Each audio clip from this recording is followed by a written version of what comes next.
다만 이것을 알라. 마지막 세대에 위험한 때들이 오리니 사람들이 자기 자신을 사랑하며 돈을 사랑하며 자랑하며 교만하며 하나님을 모독하고 부모에게 불순종하며 감사하지 아니하고 거룩하지 아니하며 본래 애정이 없고 화해하지 아니하며 모함하고 절제하지 못하며 사납고 선한 것을 멸시하며 약속을 배반하고 분별이 없으며 높은 마음을 품어 교만하며 하나님을 사랑하기보다는 쾌락들을 더 사랑하며 경건의 모양은 있으나 경건의 능력을 부인하리니 너는 이 같은 자들에게서 돌아서라. 왜냐하면 이러한 부류 사람들 중에는 슬그머니 가정들로 들어가 죄들로 무거운 짐들을 지고 여러 가지 욕심에 이끌려 있는 어리석은 여자들을 포로로 잡기 때문이니 항상 배우나 결코 진리를 아는 지식에는 이를 수 없느니라. 이제 얀네와 암브레가 모세를 대적한 것 같이 이들도 진리를 대적하니 곧 마음이 부패한 사람들이요 믿음에 관하여는 버림을 받은 자들이니라. 그러나 그들이 더 이상 진보하지 못하리니 이는 그 두 사람이 된 것 같이 그들의 어리석음도 모든 사람들에게 결국 밝히 드러날 것이기 때문이라. 아멘.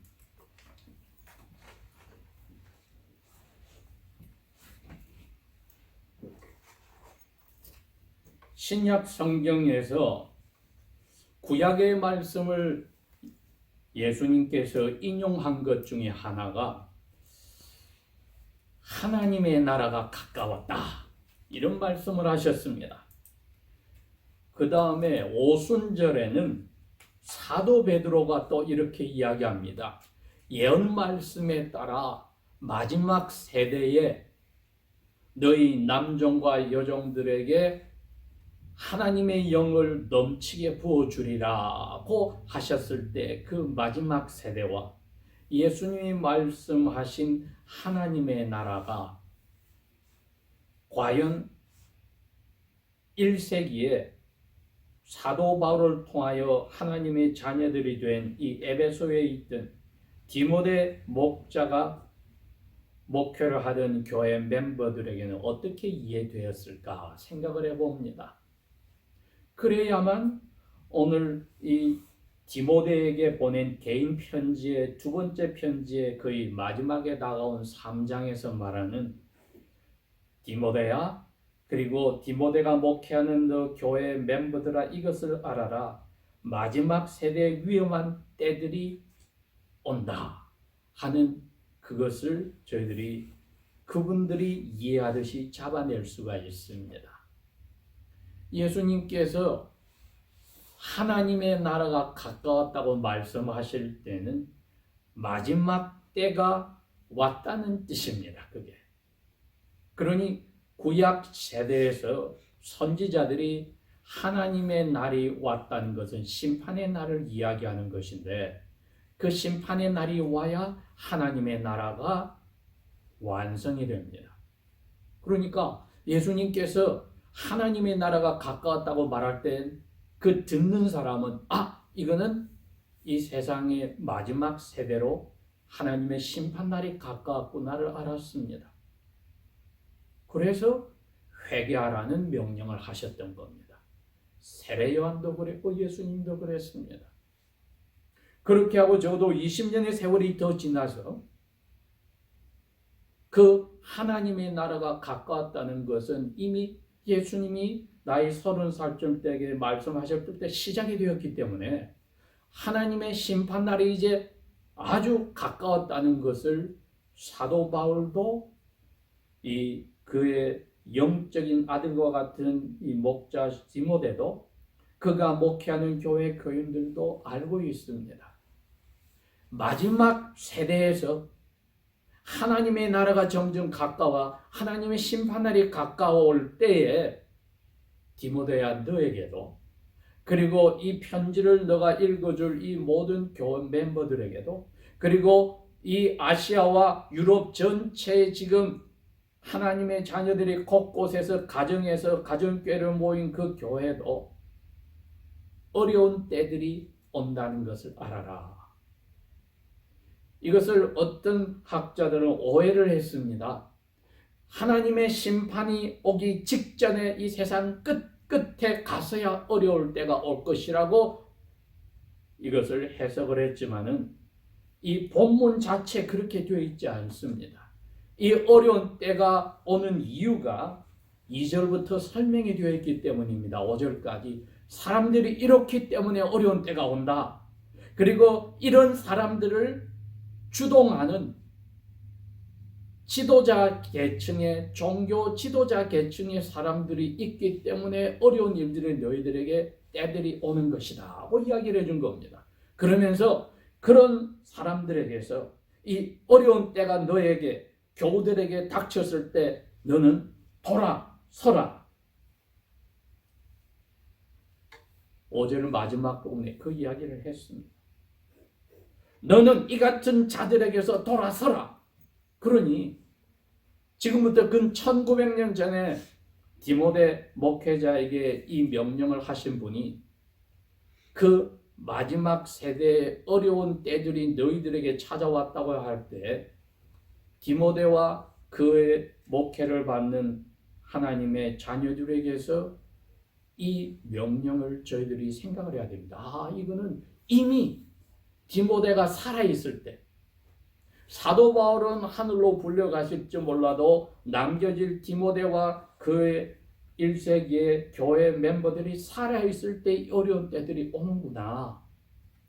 그래서 그 어려운 때를 가지고 오는 종교 지도자들이나 교회 멤버들에게서 그들의 모습을 담지 말고 돌아서라고 명령을 하셨구나 하고 이해를 한다면 우리가 제대로 이해를 한 겁니다. 그러면은 이제 근 1900년이 지난 우리들에게는 그 어려운 때가 이미 1세기에 이루어졌으니까 우리에게는 없구나. 그 뜻이 아닙니다. 마지막 세대라고 하는 그 대전제 속에는 하나님의 심판이 곧 따라온다고 하는 그 전제 속에는 마지막 세대에 마치 노아 홍수 전에 사람들이 집을 사고 팔고 장사를 하고 결혼을 하고 결혼하는데 자기 딸을 주고 하던 모든 평범한 일이 있을 때 갑자기 노아 심판이 와서 홍수로 죽듯이 또 사도 바울이 떠나신 지 얼마 안 돼서 예수님이 명령한 대로 예루살렘에 있던 성전이 로마 군대에 둘러싸여서 3년 이상 고생하더니 무너져버리는 일이 생기듯이 하나님이 마지막 세대의 심판날이 가까울 때는 이런 어려운 일들이 계속 반복해서 일어난다는 원리를 저희들이 아는 겁니다. 그렇다면 여기서 오늘 말한 이런 경건의 모습을 가졌지만 경건의 힘을 믿지 않는 사람들에게서 너는 그리고 교우들은 돌아서라고 하신 명령은 이 일이 이 마지막 세대에서는 계속해서 이 어려운 때들이 하나님의 목회자들과 목양을 받는 교우들에게 계속해서 찾아온다는 겁니다. 그것을 사도 바울은 다시 사도행전에 가면 증명을 했습니다. 밀레도에 하선을 해서 이제 예루살렘에 결국은 가서 잡혀가는 것을 알면서도 예루살렘으로 가기 전에 에베소 교회 장로들을 불러서 바닷가에서 작별의 인사를 하고 입맞춤을 할 때 경고를 했습니다. 너희 장로들 가운데 늑대 같은 사람들이 나와서 교우들을 해치고 딴 길로 빠져나가게 하고 교우들 가운데서도 그런 사람들이 나올 것이라고 이미 경계를 주었습니다. 그러니 디모데 목회자가 목회하는 에베소 교회 교우들과 그 목자되는 디모데에게 소위 말한 목회서신, 목회자에게 가르침을 주는 이 개인적인 편지는 그 원리도 적용도 오늘날 저희들에게 똑같이 다가오는 겁니다. 우리도 마지막 세대에 1900년이 지나갔지만 마지막 세대가 계속 유지되고 있는 세대의 어려운 일들을 우리도 당하는 때들이 있는데 우리도 지금 그 가운데 있다는 것입니다. 그런데 위로가 되는 것은 사도 바울이 또 그리스도 안에서 영적 아들과 같은 디도 목회자에게 보낸 편지에 이런 말을 했습니다. 디도 목회자는 더 어려운 자리에서 목회를 하고 있었습니다. 그레데 섬에서 목회를 했는데 그레데 출신의 시인이 스스로를 고백합니다. 우리는 거짓말쟁이들이다. 그레데 그 섬에 사는 사람들이 그 정도 거짓말에 부패한 사람들이 모인 곳에 목회하는 디도 목자에게 위로와 격려와 지침을 주는 편지가 디도서인데 3장 3절에 그렇게 이야기를 합니다. 디도야, 너 참 도덕적으로 타락한 아주 그것으로 악명이 높은 그레데 섬에서 목회하는데 고생이 많지. 그런데 돌이켜보자. 디도 너도 나 사도 바울도 우리 모두가 한때는 우리가 어리석었지 않았니? 그리고 우리가 불순종하지 않았니? 그리고 속이지도 않았니? 그리고 여러 가지 우리의 욕정과 욕망과 쾌락에 끌리는데 노예처럼 살았지 않느니? 그리고 우리 삶을 사람들 뒤에서 조롱하고 비방하고 가십하고 그 사람들에게 대해서 악한 험담을 하고 시기하고 미워하고 서로 미워하는 그러한 삶을 우리가 살지 않았니? 이렇게 자백을 했습니다. 이게 왜 위로가 됩니까, 여러분?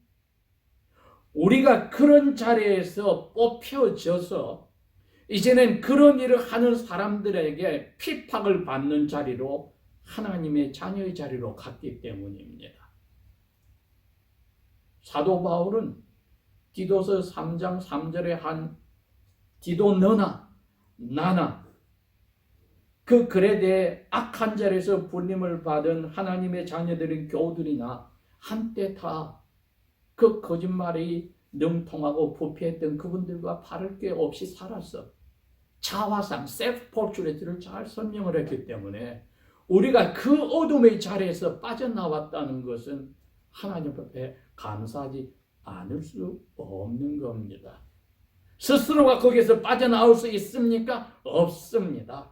힌두교는 빠져나올 수 있을까 하여서 가정을 가진 사람은 가정을 포기하여서 구루로 우주를 하나로 하는 우주의 신에게 합쳐보고자 자기 자신을 고통으로 일생을 보내면서도 아직까지 이 자리에서 빠져나오지 못하고 살고 있는 것이 오늘날 인구 10억이 넘는 인도 힌두교의 현실입니다. 인구 13억이 넘는 중국에서 횡행하였던 도교나 불교도 대한민국 땅을 아직까지 지배하고 있는 불교도 마찬가지입니다. 어떻게 하든지 이 고통의 부패한 자리에서 벗어나고자 덕을 쌓으려 하고 짐승을 살아있는 생물은 벌레라도 죽이지 않으려 하는 이 노력, 그러나 그 길을 벗어날 수가 없는데 우리도 깨닫지 못한 사이에 이러한 자리에서 벗어나는 은혜를 받은 것입니다. 이제는 벗어나지 아니한 그 사람들에게 핍박을 받는 자리에까지 저희들이 들어갔기 때문에 제가 오늘 제목을 그렇게 잡았습니다. 이 마지막 세대 1900년 전에 1세기에 이 편지를 받던 디도 목사도 디모데 목자도 그 목회하던 교회 멤버들도 아시아와 유럽의 교회 멤버들도 다 같이 겪었던 그 마지막 세대 우리도 핍박을 받는 자리에 들어가는 것이 자연스럽다는 것을 생각하여서 마지막 세대에 경건한 삶을 살아라고 하신 명령을 마음에 새겨야 합니다. 핍박을 받는 것이 자연스럽구나. 이것이야말로 저희들이 오늘 아침에 다시 한번 생각을 해야 하는 겁니다. 사도 바울은 디모데 목자에게 오늘 3장 2절에서 이런 사람들이 너와 교우들을 핍박할 것인데 사람들이 자기 자신을 사랑하며 돈을 사랑하며 자랑하며 교만하며 하나님의 이름을 욕되게 하며 부모에게 불순종하며 감사하지 아니하고 거룩하지 아니하며 본래 애정도 없고 사람들하고 화해하지도 아니하고 모함하고 절제하지 못하고 사납고 선한 것을 깔보고 약속을 배반하고 분별이 없고 스스로 높이 교만한 마음을 품고 하나님을 사랑하기보다 쾌락을 더 사랑하고 그렇지만 믿는 자들 가운데서 교회에서는 경건한 척한 모양을 가진 목회자들이 수두룩하고 또 그 목회자들을 따라가는 교우들이 수두룩하지만 그 둘 부류의 사람들은 모두가 경건에 하나님이 주시는 힘은 믿지 않는 자들이다. 근데 너 자신도 나 자신도 그러한 자리에 그리고 디도도 그러한 자리에 우리가 있다가 건짐을 받았느니라. 그래서 영원한 생명을 가지는 소망을 가지고 이제 하나님의 은혜로 죄 없다 하심을 받고 살게 되었느니라. 이거는 디도서 3장 7절에 희망을 주고 한 고백입니다. 근데 디모데후서 4장에 가서 사도 바울은 다시 한번 이러한 부류의 사람들의 특징을 밝혀줍니다. 4장 3절에 가면 그렇게 이야기합니다. 때가 올 때에 3장에 말했듯이 어려운 때들이 왔을 때 사람들이 건전한 하나님의 가르침 듣기를 싫어한다. 자기 귀에 듣고 싶은 말만 들으려 한다. 그리고 자기 욕심을 채워주는 그를 말을 하고 설교하는 목회자들만 찾아다니고 좋아하기를 원한다. 그러더니 결국은 진리에서 길을 떠나서 쓸데없는 신화나 전통이나 하는 것에 귀를 기울이게 될 것이다. 이것도 어려운 때에 사람들이 교회 지도자들이 목회자들이 또 그러한 목회자를 떠받드는 사람들이 하는 일이라고 하였습니다. 여러분 이것만 보면은 우리가 무엇이 경건한 삶이 아닌지를 알겠죠. 경건한 삶을 마지막 세대 우리가 살아간다면 어떻게 하면 경건한 삶이 아닌지를 오늘 사도 바울은 자기의 영적 아들과 같은 목회자 디모데에게 그리고 그것을 다 같이 편지를 나누는 교우들에게 이야기했습니다. 이게 바로 경건한 삶을 살지 않는 모습이다. 그렇다면 우리가 무엇을 오늘 알면은 경건한 삶을 사는 그 명령에 순종하여 살 수 있습니까? 분명히 여기에 사도 바울은 명령을 하기를 알아라고 했습니다. 이걸 알아라. 여러분, 안다는 것은 자기의 머릿속에 새겨서 자기의 생각이 거기에 대한 확실한 행동으로 나갈 원리까지 만들어져야 됩니다. 안다는 것으로 끝나면 의미가 없습니다. 왜? 생각도 바뀌지 않고 행동도 거기에 따라서 원리를 세워서 바뀌지 않으면 알아봤자 무슨 의미가 있습니까? 말세다 알아봤자 무슨 의미가 있습니까? 오히려 그것을 알고도 생각이나 행동이나 바뀌지 않고 원리를 세우지 않으면 아는 사람에게는 더 큰 심판의 날에 저주가 오지 않습니까? 그러니 경건한 삶을 살아라고 하셨을 때 이것이 마지막 세대 우리가 당하는 어려운 때란 것을 안다는 것이 얼마나 중요한지 우리는 아는 것입니다. 알아라 했을 때는 생각을 거기에 맞추고 삶의 방식도 거기에 맞추고 또 그런 핍박들이 올 때 대응할 수 있는 방법도 원리도 만들어 놓아라. 그러더니 우리에게 다시 디모데 목자나 교우들에게 하신 명령을 우리에게 적용하면 됩니다. 5절에 체하는 사람들에게, 잘 믿는 체하는 목자들에게서 떠들어서 화끈하여 사람들이 와우 하고 끌려가는지만은 그 목자들 자신은 성령 하나님이 주시는 힘을 믿지 않고 자기가 하는 그 말과 사람들의 끄는 거기에 자랑하고 그것을 믿는 사람들 또 거기에 따라가는 이러한 교우들에게서 돌아서라. 교제를 끊어라. 더 이상 귀를 기울이지 말아라. 경건의 삶의 두 번째로 이것을 이야기하십니다. 그들에게서 돌아서라고 합니다. 이게 1세기 그 에베소에 있는 교우들뿐 아니라 1900년까지 계속 이 마지막 세대는 더 심하여졌으면 심하여졌지 가벼워지지 않는 그러한 자리로 흘러가는데 우리가 바로 그 마지막 세대에도 마지막 부분에 와 있습니다.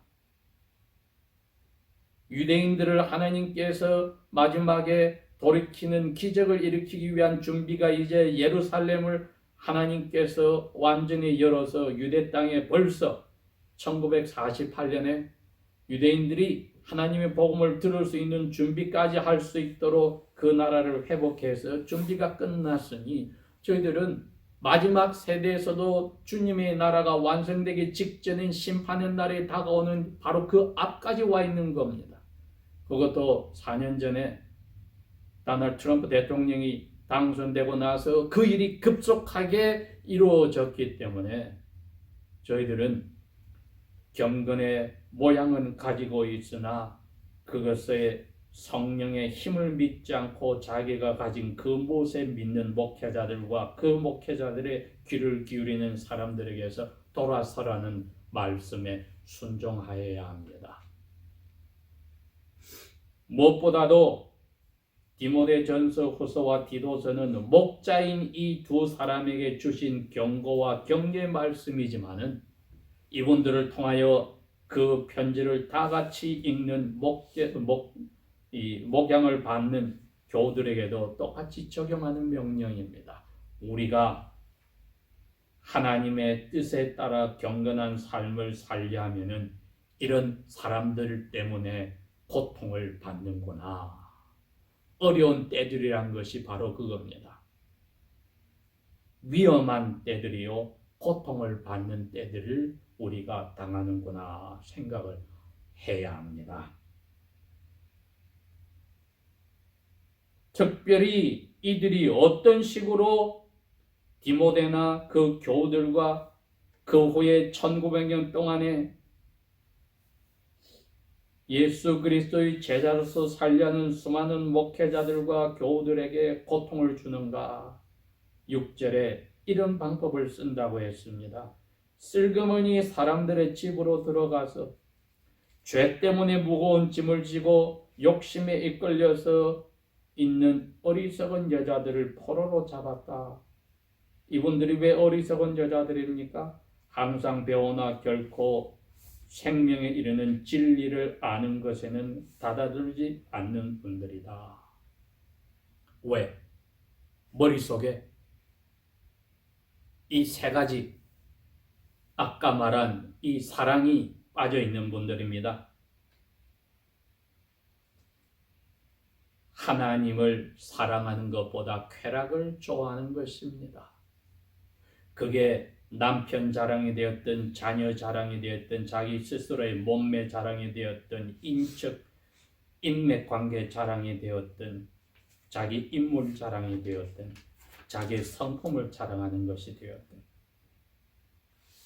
사람들에게 인정받는 그 쾌락을 하나님 사랑하기보다 좋아하니 하나님에게 인정을 받는 하나님 사랑은 빠진 사람들이니 하나님의 뜻을 따라야 되는데 자기 자신을 더 사랑하는 사람들이니 하나님을 사랑하여서 하나님을 위하여 보물을 쌓아야 되는데 돈을 더 사랑하는 사람들이니 2절에서 5절 사이에 사랑이란 단어를 이 세 가지로 사도 바울은 이야기를 했습니다. 이런 부류의 사람들 가운데 여자들이 여기에 몰두해 있는 사람들에게 이분들은 아무리 부흥회를 따라다니고 인터넷에서 모든 유명한 목사의 설교를 다 듣는다 할지라도 자기 자신의 사랑과 돈에 대한 사랑과 하나님보다 자기가 인정받는 데 대한 이 맛에 빠져든 사랑을 하니 이분들은 구원에 이르는 지식을 가질 수 없다.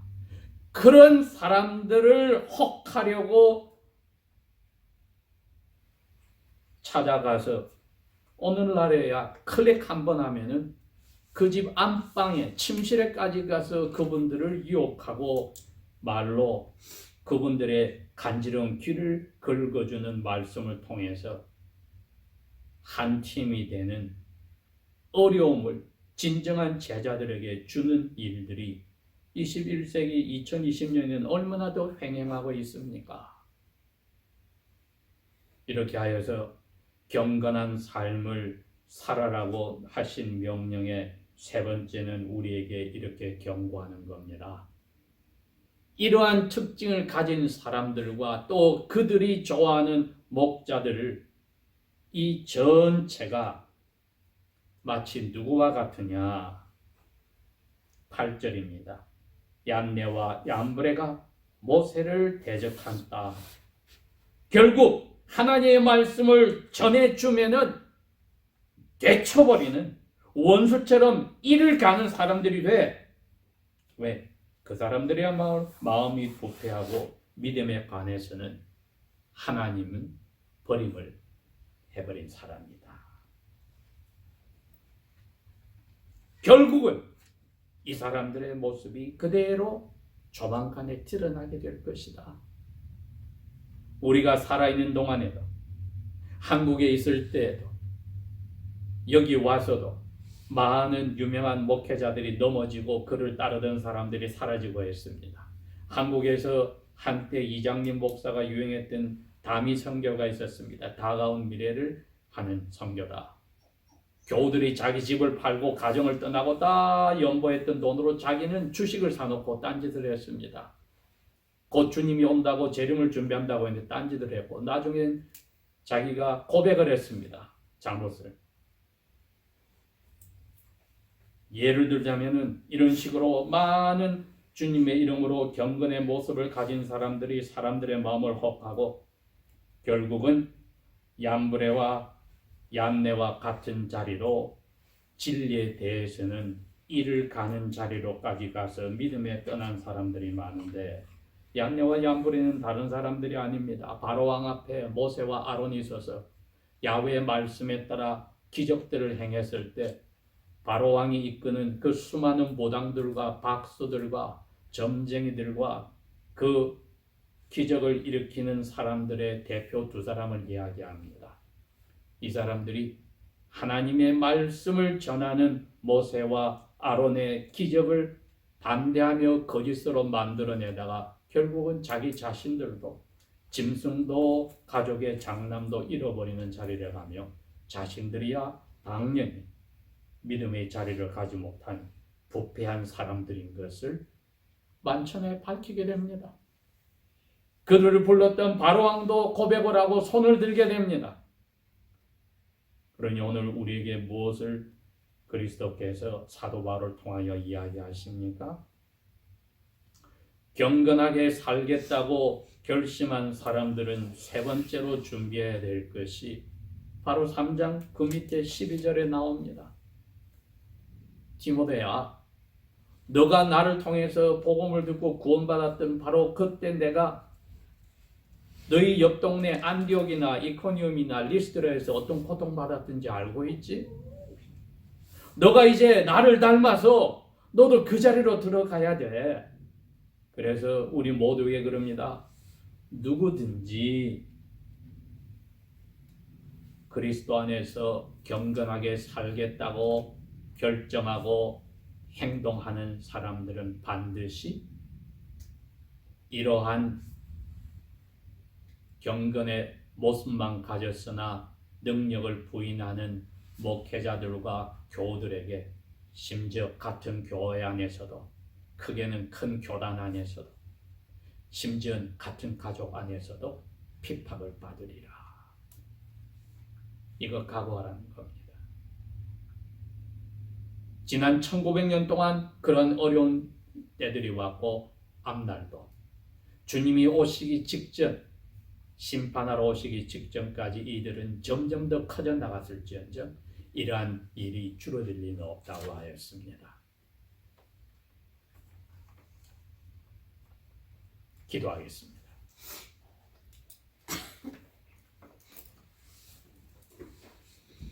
아버지 하나님,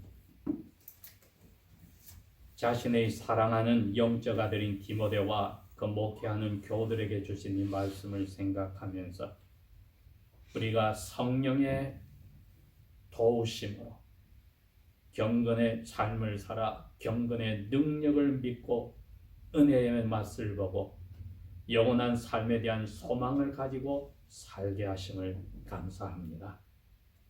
어려운 때들이 저희들에게 닥쳐올 때마다 하늘나라에 대한 소망이, 주님의 심판하러 오시는 그 재림이 더욱더 사모되고 사랑스러워질 수 있도록 성령이여 도와주소서. 예수님 이름으로 감사 기도합니다. 아멘.